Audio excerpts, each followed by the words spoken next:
मीरा अपनी दोनों बहुओं के साथ मंदिर के दर्शन करके निकलती है। मम्मी जी, कितनी कड़ी धूप है, मुझसे पैदल नहीं चला जाएगा। हाँ, तेरा चेहरा भी लाल हो रहा है। एक काम करते हैं, रिक्शा कर लेते हैं। मम्मी जी, रिक्शा और मैं कभी नहीं। मैं ओला बुक कर रही हूँ, हम उसी से जाएंगे एसी में। 2 मिनट में ओला कार वहाँ आ जाती है और सोनल मीरा के साथ उसमें बैठ जाती है। अरे भैया चलो, मैं छूट गई हूँ, मुझे भी अंदर आने दो। इतना कहकर पिंकी गाड़ी में बैठने लगती है, लेकिन सोनल उसे रोकते हुए कहती है, तू कहाँ चली, जगह नहीं है इसमें। 2 सीट तो है भाभी, इतनी गर्मी में मैं भला पैदल कैसे जाऊंगी। कैसे जाऊंगी, जैसे इतने लोग जा रहे वैसे जा। कौन सा तेरे बाप के यहाँ तू गाड़ियों से ही घूमती थी। अरे भैया चलो। सोनल कार का दरवाजा बंद कर लेती है और मीरा के साथ चली जाती है। इधर इतनी धूप में चलकर पिंकी पैदल घर जाती है और पसीना पसीना हो जाती है। उसका चेहरा धूप से जल जाता है। उधर सोनल और मीरा आराम से पंखे के नीचे बैठी होती हैं और जैसे ही पिंकी घर पहुंचती है, उसे देखते ही मीरा कहती है, लगता है पैरों में मेहंदी लगी है। 1 घंटा किसे लगता है मंदिर से आने में? वो मम्मी जी, धूप इतनी है कि रुक रुक कर आना पड़ा और पैदल आने में वैसे भी वक्त तो लग ही जाता है। मम्मी जी से बहस करती है। चल जा, हमारे लिए चाय बना कर ला, मुझे चाय पीनी है। भाभी मैं बहुत थक गई हूँ, 10 मिनट रुक जाइए ना। अरे ऐसा कौन सा पहाड़ तोड़ दिया तूने जो थक गई है? पिंकी की आंखें भर आती हैं और वो चाय बनाकर दोनों को देती है। मई की झुलसती गर्मी में जहाँ सोनल दिन भर एसी और पंखे में रहती है, वहीं पिंकी दिन भर काम करती रहती है, जिसके कारण उसके शरीर में घमौरियां निकल आती हैं और उसकी हालत किसी बाई से कम नहीं लगती है। अगले दिन जब सब खाने की मेज पर बैठे होते हैं, तब सोनल कहती है, मम्मी जी, मुझे बहुत जोरों की भूख लगी है। कल रात में भी मैंने गर्मी से खाना नहीं खाया था। 2 मिनट रुक, पिंकी आ ही रही होगी नाश्ता लेकर। अरे पिंकी, मर गई क्या? कल से सोनल ने कुछ नहीं खाया है, दिखता नहीं है क्या तुझे?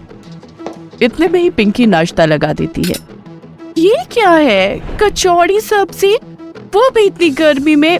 मैं ये नहीं खाने वाली हूँ, ऐसे ही मेरा पेट खराब है। तुम मुझे मारना चाहती हो ना? नहीं नहीं भाभी, ऐसा नहीं है, वो आज पापा का बर्थडे है तो मैंने ये बना दिया।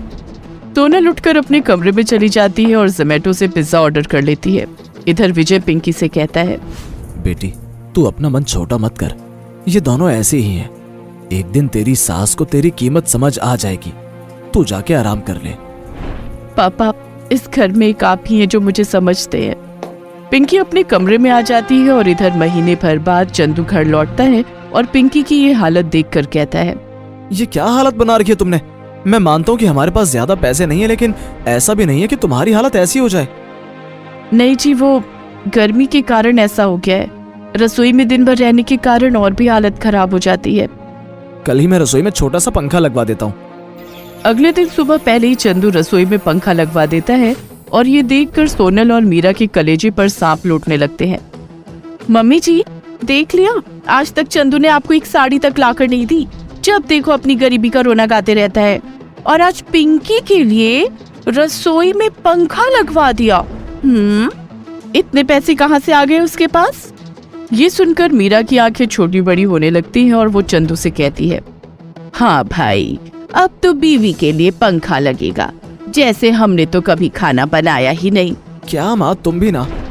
पता नहीं इस कल मुही ने तुझे कौन सी घुट्टी पिला दी है जो तू इसके पीछे लट्टू हुए फिर रहा है। मीरा दिन भर सोनल के गुणगान करती रहती है क्योंकि उसके मायके से ढेर सारा दहेज जो आया था। एक दिन पिंकी घर के सारे काम करके हॉल में एसी चलाकर जैसे ही बैठती है, सोनल वहां आ जाती है और एसी ऑफ करके कहती है, ये क्या तेरे मायके से आया है जो ऑन करके बैठ गई है? इस एसी का बिजली बिल कितना आता है तुझे पता भी है?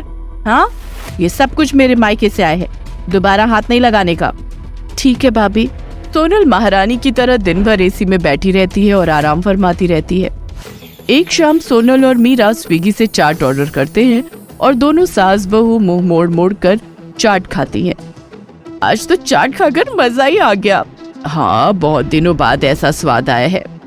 थोड़ी देर बाद मीरा का जी घबराने लगता है और हॉल में वो सबके सामने वॉमिटिंग कर देती है। यक, क्या मम्मी जी, आपको बेसन दिखाई नहीं दिया क्या? सोनल अपनी नाक पर हाथ रखकर वहां से चली जाती है। लेकिन पिंकी वहां आकर कहती है, कोई बात नहीं मम्मी जी, इस उम्र में ऐसा हो जाता है, आप अपने कमरे में आराम कीजिए। पिंकी पूरा हॉल साफ करती है और मीरा को उसके कमरे में दवाई देकर सुला देती है। उधर थोड़ी देर बाद सोनल के साथ भी यही होता है और उसे भी उल्टियां होनी शुरू हो जाती हैं। बार बार उल्टियां करके सोनल चक्कर खाकर गिर जाती है। गिरने की आवाज सुनकर पिंकी भागती हुई सोनल के कमरे में जाती है। तुरंत उसे बेड पर लिटाकर डॉक्टर को कॉल करके बुलाती है। बाहर का खाना खाने से इन दोनों को फूड पॉइजनिंग हो गई है। इतनी गर्मी में घर का खाना ही सही रहता है। पिंकी डॉक्टर की दी हुई दवाइयां दोनों को देती है और रात भर जगी रहती है। अगले दिन जब वो दोनों ठीक होती हैं, तब सोनल कहती है, मेरे माँ पापा ने भले ही मेरी शादी इतनी दहेज देकर की है, लेकिन तुम्हारे माँ पापा ने तुम्हें जो संस्कार दिए हैं उसकी कोई तुलना नहीं है। मुझे माफ कर दो बहन। जिस बहू के गुणगान में दिन भर करती रहती थी, उसी बहू ने मुझे उस वक्त छोड़ा जब मेरी हालत इतनी नाजुक थी। पैसा कुछ नहीं होता है, रिश्तों में समर्पण और प्यार होना जरूरी है। अरे आप लोग प्लीज ऐसा मत कहिए। दोनों पिंकी को गले लगा लेते हैं और घर में अब उसे बराबर का सम्मान और हक मिलने लगता है। बेशर्म टेलर बहू। देखो भाभी, पैंट शर्ट एकदम से चकाचक सिलना चाहिए। लाली का सिलाई चकाचक ही होती है, फिर क्या चिंता। जा हैप्पी होकर घर जा। अभी से घर कैसे जाऊं भाभी जी, आपने नाप तो लिया ही नहीं। पुराने नाप से काम चल जाएगा ना। ना भाभी जी, नाप तो लेना ही पड़ेगा। मैं नाप में कोई गड़बड़ नहीं चाहता। लाली लेडीज होकर भी जेंट्स टेलर यूं ही नहीं बन गई थी। वो मर्दों की फितरत को अच्छे से समझती थी और उसी का फायदा उठाकर लोगों से कपड़ों की सिलाई के नाम पर खूब पैसा भी ऐठा करती थी। उसे लोगों को खुश करना बड़े अच्छे से आता था, इसीलिए तो वो तुरंत नाप लेने को तैयार हो जाती है। डोले शोले तो खूब बना रखे हैं आपने। अब जिम में तोते उड़ाने थोड़ी न जाता हूँ भाभी जी। हाँ वो तो है, पर थोड़ा तनकर खड़े होइए ना। जिम वाला छाती भी तो नापना है। हाँ नापिए ना, दिल खोल कर नापिए। लाली बला की खूबसूरत और जवान तो थी ही, साथ ही बहुत चालाक भी थी। वो ग्राहक को खुश करने के लिए जानबूझकर यहाँ वहाँ इंची टेप चलाती और इसी बहाने उसके शरीर को कई जगह से छूती। वो ये सब इतनी सफाई से करती थी कि हर कोई मदहोश सा होकर आंखें बंद कर लेता और किसी और ही दुनिया में खो जाता। काश लाली भाभी नाप लेते लेते मेरी छाती से लिपट जाए तो सच में मजे आ जाए। अब भाभी जी, तनिक उचक कर नाप लीजिए ना। अब क्या तेरे कंधे पर बैठकर नाप लूं बदमाश? चल बहुत हुआ नाप। लाली की खूबसूरती, मीठी मीठी मिश्री सी बातें और नाप लेने के नाम पर हल्की फुल्की छेड़छाड़ ग्राहक के मन को उचाट कर देती थी और उसका हर एक ग्राहक यही सोचने पर मजबूर हो जाता, लगता है लाली भाभी मुझ पर मरने लगी हैं। और मैं एक दो बार कपड़े सिलवाने के बहाने इसकी दुकान पर आया तो समझो ये पटी जाएगी। लाली घर से बाहर अपनी दुकान पर जितनी खुली और इश्क मिजाज नजर आती थी, वहीं अपने घर में उसका रंग कुछ और ही था। घर में वो एक बहुत ही संस्कारी और समझदार बहू की तरह रहती थी और कम बोला करती थी। साथ ही जब वो दुकान की कमाई अपनी सास सविता के हाथों में थमाती तो वो लाली की बड़ाई करते नहीं थमती थी। जरूर पिछले जन्म में पुण्य किए होंगे मैंने, जो इस जन्म में लाली जैसी बहू मिली है हमें। जब से लाली टेलरनी बनी है, पैसे की तो घर में मौज ही हो गई है। ओ अम्मा जी, टेलरनी नहीं, टेलर मास्टरनी बोलिए ना, आखिर टेलर का भी कुछ इज्जत होता है। लाली ये कह ही रही होती है कि तभी उसकी जेठानी आरती आ जाती है। आरती से लाली की बड़ाई सहन नहीं हो पाती, इसीलिए वो लाली पर ताना मारते हुए कहती है, अरे अम्मा कसम आपकी, सिर्फ टेलर मास्टरनी ही क्यों, इनको तो शहर की मशहूर मर्दाना टेलर मास्टरनी बोलिए ना। वो तो मैं हूँ ही, जानती भी हो, मेरी मॉडर्न सिलाई का दीवाना तो शहर का हर मर्द है, हर मर्द। वो तो राम ही जाने कि लोग तेरी सिलाई के दीवाने हैं कि तेरे। अम्मा कसम, लाली टेलर मास्टरनी, इतना घमंड अच्छा नहीं होता है। हाँ। आरती और लाली को इस तरह बहस करते देख सविता को अच्छा नहीं लगता। आरती लाली को नीचा दिखाने की कोशिश करने लगती है, इसीलिए सविता को उस पर बहुत गुस्सा आता है और वो आरती को डांटते हुए कहती है, आरती बहू, बंद करो ये ओछी बातें करना। लाली मेरी कमाऊ बहू है और मैं अपनी कमाऊ बहू के खिलाफ कुछ नहीं सुनना चाहती। कमाऊ बहू, पता नहीं वहाँ टेलर शॉप में कौन से गुल खिलाती है। ये कहकर गुस्से में भरी हुई आरती वहाँ से चली जाती है। और फिर कुछ दिन बाद अकेले में बैठे बैठे सोचती है, अम्मा कसम, एक बार देखना तो पड़ेगा कि ई लाली इतना मशहूर टेलर मास्टरनी कैसे बन गई। ये सच में इतना मशहूर टेलरनी है या फिर कोई और ही झोल है। यही सोचकर एक दिन आरती लाली की दुकान पर पहुंच जाती है। वो खिड़की से दुकान में झांक कर देखती है तो हैरान रह जाती है। भाभी जी, आप नाप ले रही हैं या छुई मुई का खेल खेल रही हैं?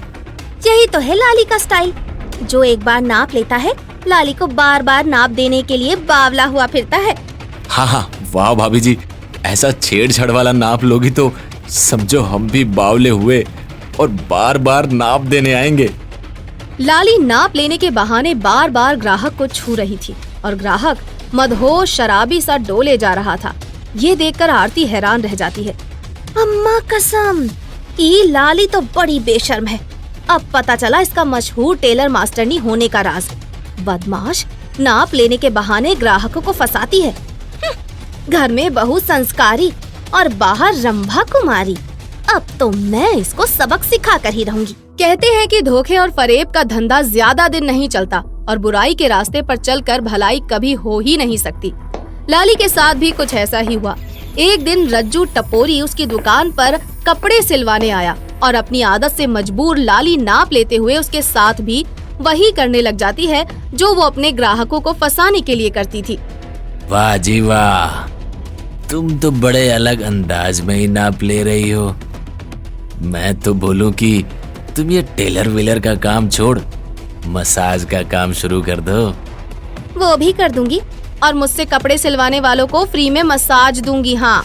नाप लेने के दौरान रज्जू टपोरी की आंखें कई बार लाली से मिलती हैं और वो मुस्कुराकर उसे देखती है तो वो दिल खो बैठता है। मैं बोलूं, आइटम तो बड़ा सोना है, इस पर तो हाथ रखना ही पड़ेगा बे रज्जू टपोरी। यही सोचकर रज्जू टपोरी लाली के पीछे पड़ जाता है और कपड़े सिलवाने के बहाने आए दिन लाली की दुकान पर आने लगता है। अपने ग्राहक के इस पागलपन को देखकर लाली फूल ही नहीं समाती। लगता है आपको हमारे हाथ से सिले कपड़े बहुत ज्यादा पसंद आने लगे हैं। मुझे तो कपड़े से ज्यादा तुम्हारा नाप लेने का स्टाइल बहुत ही पसंद है।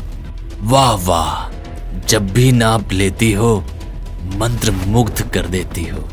ससुर, मदहोशी छा जाती है और वो क्या कहते हैं कि मोम सा पिघलने का मन करता है।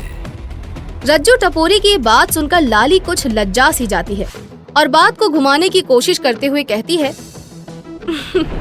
आप भी बड़े मजाकिया हैं, पर हैं तो ग्राहक ही ना।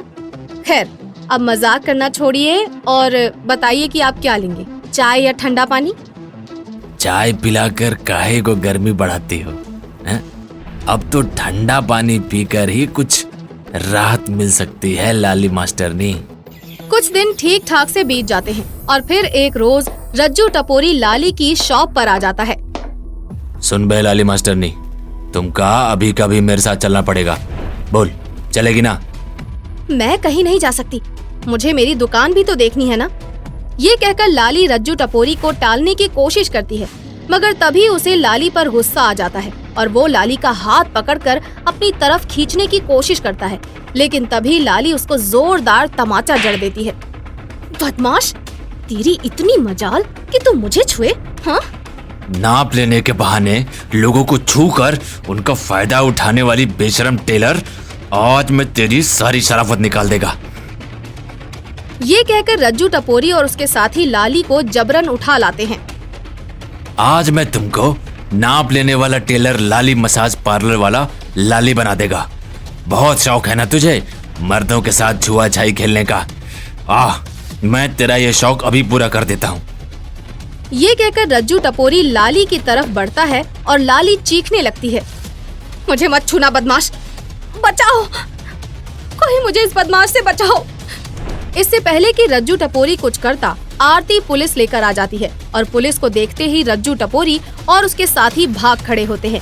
लाली आरती से माफी मांगते हुए कहती है, दीदी मुझे माफ कर दो, मैं पैसा कमाने के लालच में रास्ते से भटक गई थी। पर अब तो ऐसा कभी नहीं करोगी ना? अब तो तू औरत की मान मर्यादा को समझ गई होगी। जी दीदी, मैं समझ गई हूँ, अब से मैं लाज शर्म से ही रहूंगी। ये सुनकर आरती बहुत खुश होती है और लाली को गले से लगा लेती है। इस तरह वो लाली को सबक सिखा